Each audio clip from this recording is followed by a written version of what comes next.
question 13. They said, Adam Smith identified, well, let me just go back to the case study. Okay. Adam Smith identified that if workers completed every stage of production individually, they would each produce 10 to 20 pins per day. The application of the division of labor in a pin factory enabled 10 workers to produce 48,000 pins per day.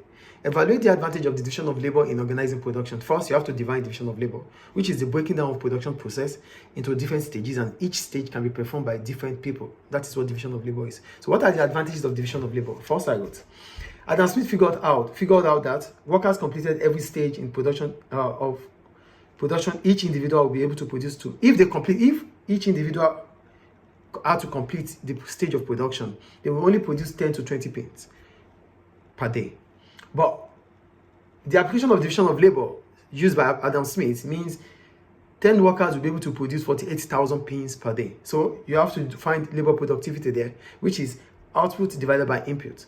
So each worker will need to know how many each worker will be able to produce. So 48,000 divided by 10 means 4,800 will be produced by each worker, which is far, far more than 10 to 20 that will be produced each day if an individual has to complete the whole stage of production. So these are the points. So each worker will be able to produce 4,800 pins per day. Do you get that? Yes. With division of labor, time is saved in the production process. It saves time.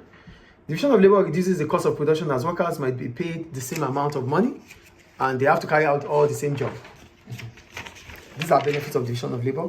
Division of labor leads to specialization, and which means the firm may as well purchase special machines for specific tasks, which may in turn increase efficiency and competitiveness. With specialization, it means you are giving individuals might be able to do well in what they know how to do. Division of labor allows workers to focus more on the job, and this may bring about expertise, which will further reduce cost. With division of labor, firms might not have to train all workers for all stages of production. That means they can pinpoint which stage needs to be trained on. And that reduces cost of training. However,